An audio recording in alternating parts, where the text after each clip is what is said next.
సరస్వతి పుష్కరాలకు సంబంధించి ఏ విధంగానైతే గంగా యమున నదులతో అంతర్వాహినిగా ప్రయాగ వద్ద కలిసి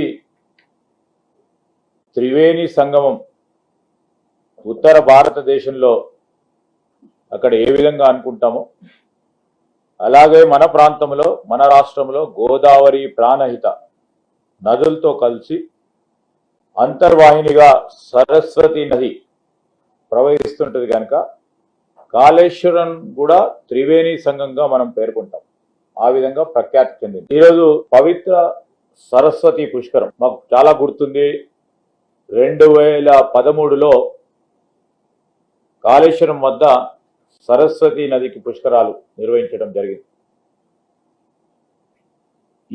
ఈసారి కూడా మాకు అదృష్టం, మరొక మారు మా ప్రభుత్వం ఈ సరస్వతి పుష్కరాలను మరి ముఖ్యమంత్రి గారి ఆధ్వర్యంలో మా దేవాదాయ శాఖ మంత్రి కొండా సురేఖ గారి ఆధ్వర్యంలో సరస్వతి పుష్కరాలు నిర్వహించబడతాయి.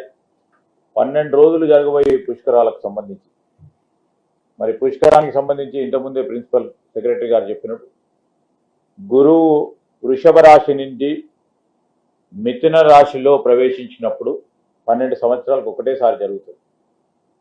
అప్పుడు సరస్వతి నది పుష్కరాలు వస్తూ ఉంటాయి. వారు పూర్తి స్థాయిలో చెప్పారు. ఈ 12 రోజుల పాటు పీఠాధిపతులను కూడా మరి దేవాదాయ శాఖ మంత్రి గారు అధికారులందరూ కూడా దేశంలో ఉన్న అనేక ప్రఖ్యాతిగాంచిన పీఠాధిపతులను కూడా ఆహ్వానించడం జరిగింది. దాంట్లో మన ప్రాంతం, మన తెలంగాణ ప్రాంతంలో ఉంటున్న అనేక మంది పీఠాధిపతులను కూడా ఆహ్వానించడం జరిగింది.